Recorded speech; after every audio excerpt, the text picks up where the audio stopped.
тех пор, как у меня появилась возможность рассказать историю Тэкука и о том, как их отношения развивались до нынешнего состояния, я поняла, что Тэкук пережил ситуации, которые часто кажутся нелогичными, но в конечном итоге подтверждают для меня, насколько реальна их связь.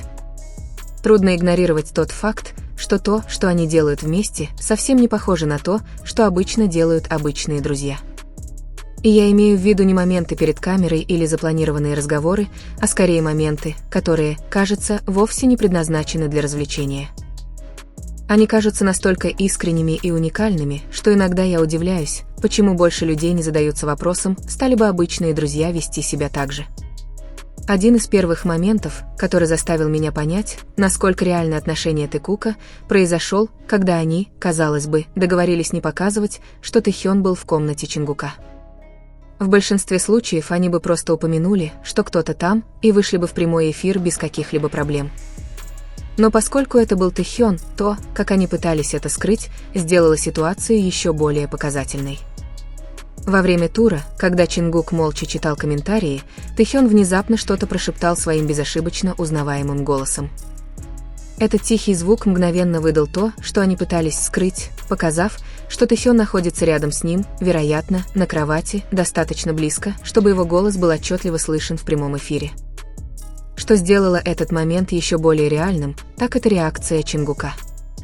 Явно чувствуя себя неловко из-за того, что фанаты могут слышать голос Тэхёна, он начал чесать губу, словно пытаясь это скрыть. Затем он бросил на человека рядом с собой предупреждающий, но забавный взгляд, прежде чем повернуться к камере и со смехом сказать «оставайся». После этого он сказал зрителям, что останется в прямом эфире всего на 10 минут, и объяснил, сколько времени уже прошло. Казалось, он тайно говорил Тэхёну, сколько еще ему нужно терпеть, зная, что если он продлит трансляцию, Тэхён может снова раскрыть свою личность. Еще один момент, который глубоко подтвердил эту связь для меня, произошел во время новогоднего желания Джина. Чингук отошел в сторону, когда Тэхён проходил мимо него, но Тэхён внезапно положил руку на талию Чингука, чтобы остановить его, явно желая, чтобы тот остался на месте. Когда Чингук жестом попросил Тэхёна встать между ним и Чимином, Тэхён полностью проигнорировал его. Вместо этого он схватил Чингука за куртку и нежно притянул его к себе. Чингук совсем не сопротивлялся. Тэхён обнял его сзади, прижимая к себе крепче, чем кто-либо из остальных участников группы. Между ними не было никакого расстояния. Было невозможно определить, где заканчивается один и начинается другой. Тэхён уткнулся лицом в шею Чингука, крепко обнимая его с такой силой, которая выражала чистое счастье и комфорт. Чингук попытался сдержать улыбку, сжав губы, пока Тэхён нежно прижимался к его талии. Пока Джин продолжал говорить, Тэхён не двигался ни на шаг.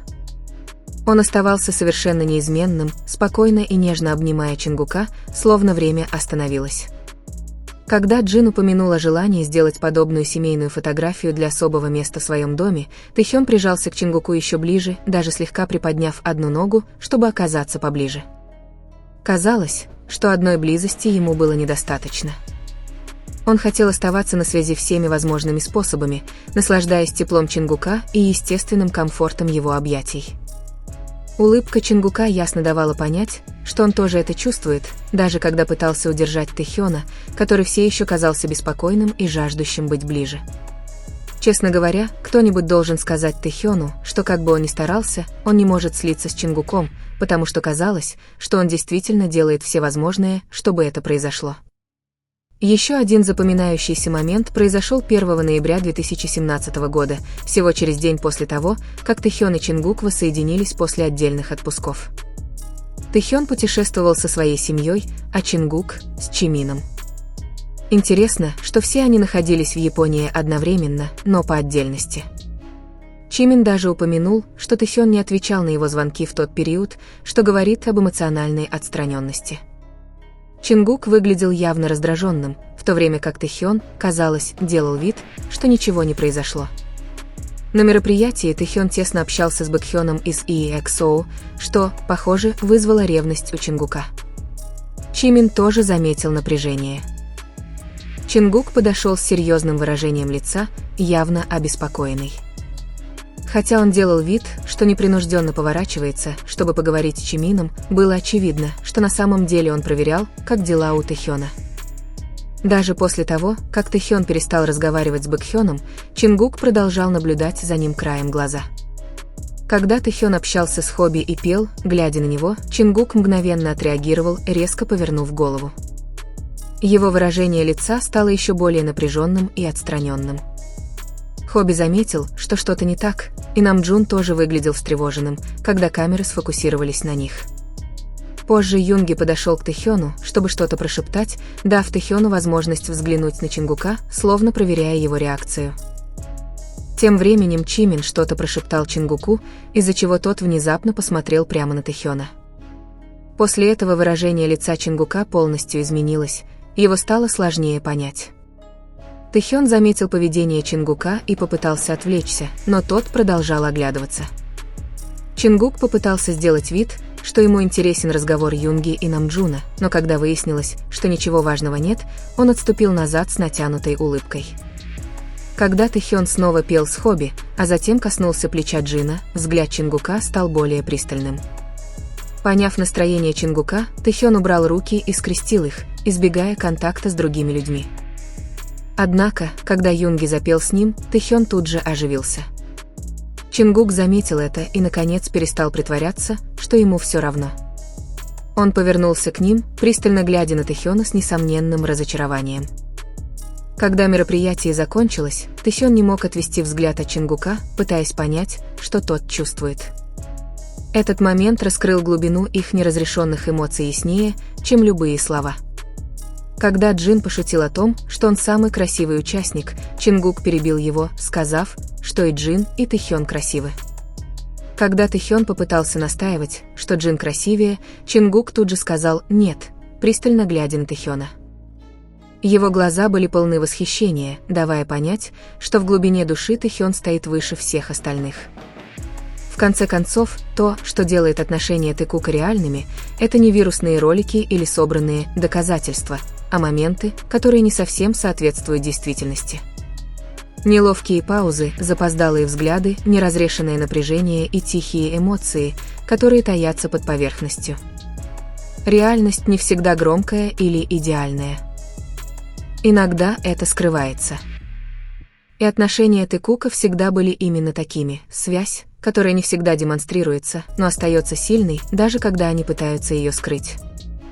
И чем больше я пересматривала эти моменты, тем больше понимала, что история Тэкука никогда не состояла из громких заявлений или очевидных проявлений, предназначенных для того, чтобы их запечатлели камеры. Вместо этого она всегда существовала в тихих промежутках между словами, в колебании перед взглядом, в инстинктивных реакциях, которые происходят прежде, чем кто-либо из них успевает остановиться.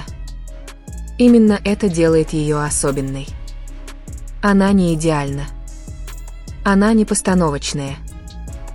Она сумбурная, эмоциональная и порой неприятная для просмотра именно потому, что кажется настоящей. Было бесчисленное множество случаев, когда Чингук неосознанно тянулся к Тэхёну в переполненных комнатах. Даже в окружении других участников, персонала или камер его язык тела часто выдавал его. Он незаметно приближался, менял положение, чтобы Тэхён был в пределах досягаемости, или поглядывал на него всякий раз, когда происходило что-то забавное, словно стремясь сначала узнать его реакцию, а потом уже чью-либо другую. Это были не грандиозные жесты, а небольшие, инстинктивные привычки, которые повторялись со временем, образуя шаблон, который стало невозможно игнорировать. Тэхён, с другой стороны, выражал свои эмоции иначе. В то время как Чингук часто пытался скрыть или подавить свои реакции, Тэхён был более открыто нежен, более физически выразителен. Будь то кладение головы на плечо Чингука, прижимание к нему в тихие моменты или непринужденное прикосновение к его руке или талии, Тэхён, казалось, никогда не боялся близости. Больше всего поражало не только само действие, но и то, насколько естественным оно казалось, словно он делал это, даже не задумываясь. Что делало эти моменты еще более значимыми, так это контраст между их публичными образами и этим поведением наедине. На сцене оба были сильными исполнителями, уверенными и харизматичными. Но за кулисами, когда свет приглушился и атмосфера смягчалась, они часто становились тише друг с другом. В их общении чувствовалась нежность, мягкость, для понимания которой не требовались слова. Иногда напряжение между ними было столь же показательным, как и привязанность. Моменты неловкого молчания, короткого избегания или эмоциональной дистанции говорили о многом. Когда между ними что-то оставалось неразрешенным, это проявлялось в том, как они избегали зрительного контакта, стояли дальше друг от друга, чем обычно, или вели себя более сдержанно. И все же даже в эти моменты их внимание никогда полностью не отрывалось друг от друга. Они по-прежнему наблюдали издалека, по-прежнему реагировали на движения друг друга, по-прежнему казались эмоционально связанными, даже находясь на расстоянии. Одним из наиболее показательных аспектов их взаимодействия была скорость, с которой они замечали изменения в настроении друг друга. Чингук, в частности, проявлял повышенную чувствительность к эмоциональному состоянию Тэхёна. Когда Тэхён казался тише обычного или менее игривым, Чингук часто становился более внимательным, более настороженным, словно пытаясь понять, что не так, не спрашивая напрямую. Тэхён, в свою очередь, часто отвечал больше нежностью, почти как будто пытаясь успокоить Чингука, не говоря об этом вслух. Бывали моменты, когда игривые поддразнивания Тэхёна переходили в нечто более глубокое, нечто более личное. Он шутил, смеялся и вел себя беззаботно, но затем внезапно его выражение лица смягчалось, когда он смотрел на Чингука. Этот сдвиг, эта короткая пауза, когда его улыбка становилась мягче, а взгляд задерживался немного дольше, казались слишком интимными, чтобы быть случайными. Именно в эти мимолетные секунды наиболее ярко проявлялась эмоциональная глубина их связи. Что делает историю Тэкука такой захватывающей, так это не идея совершенства, а человечность, стоящая за ней. Они не всегда синхронны. Они не всегда двигаются в гармонии. Иногда они неправильно понимают друг друга. Иногда кажется, что они эмоционально не совпадают. Но даже в эти несовершенные моменты есть неоспоримое притяжение, которое снова и снова сводит их вместе. За эти годы фанаты пытались навесить ярлыки на их отношения, определить их простыми словами. Но правда в том, что то, что их объединяет, не укладывается в четкие рамки. Это не просто дружба, и это не похоже на типичный фан-сервис. Это существует где-то посередине, в пространстве, сформированном общим опытом, эмоциональной историей, взаимопониманием и невысказанной привязанностью. Еще одна важная деталь – это то, насколько комфортно они чувствуют себя в тишине вместе. Бывали моменты, когда ни один из них не говорил ни слова, но атмосфера между ними была наполнена. Им не нужно было заполнять пространство шутками или разговорами. Просто сидеть рядом, обмениваться взглядами или тихо находиться рядом казалось достаточно. Такой уровень комфорта встречается редко, даже среди близких друзей. И еще есть то, как они реагируют, когда их разлучают на длительные периоды. Встречи между ними часто сопровождаются совершенно иной энергетикой. Первоначальная неловкость, за которой следует едва уловимое волнение, нервный смех и постепенное возвращение к близости, ощущается эмоционально насыщенной. Как будто им нужно время, чтобы снова привыкнуть друг к другу, чтобы восстановить связь после разлуки. Сам этот процесс рассказывает историю эмоциональной зависимости, которая выходит за рамки поверхностного общения. Иногда защитнические чувства Чингука проявляются в мелочах, но значимых вещах. Будь то приближение к Тэхёну в людных местах, ненавязчивое сопровождение его в тесных пространствах или защитная реакция, когда он чувствует, что Тэхёна неправильно понимают или игнорируют, эти действия раскрывают тихое чувство ответственности, которое он, кажется, испытывает по отношению к нему. Тэхён, напротив, часто выражает свою заботу через эмоциональную открытость. Он не боится проявлять уязвимость рядом с Чингуком. Он свободно смеется, открыто дуется, цепляется, когда испытывает привязанность, и отстраняется, когда его переполняют эмоции. И Чингук, вместо того, чтобы отстраняться, часто подстраивается под эмоциональный ритм Тэхёна, корректируя свое поведение в соответствии с его потребностями в данный момент. Удивительно, что все это не преувеличено. Это тонко. Это легко пропустить, если не обращать внимания. Но как только вы начинаете замечать эти закономерности, их невозможно игнорировать. Это не один единственный момент, который что-то доказывает. Это накопление сотен мелких взаимодействий на протяжении многих лет, которые создают картину. В основе динамики отношений Текука лежит нечто глубоко человеческое – желание быть замеченным, понятым и чувствовать себя в эмоциональной безопасности рядом с другим человеком. Осознают они это или нет, но, кажется, они создают это пространство друг для друга. Место, где им не нужно играть, впечатлять или притворяться. Просто существовать. И, возможно, именно поэтому их история находит отклик у стольких людей. Потому что она не похожа на фантазию. Это похоже на то, что переживают реальные люди, сложное, эмоциональное, порой запутанное, но глубоко значимое. Это отражает ту связь, от которой не всегда легко, но которую трудно отпустить. В конце концов, история Текука не о том, чтобы что-то доказать миру.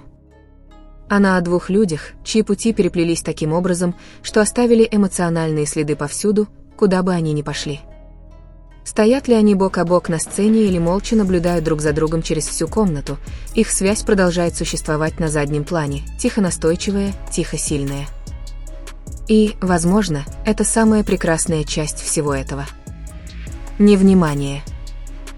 Не теории. Не споры.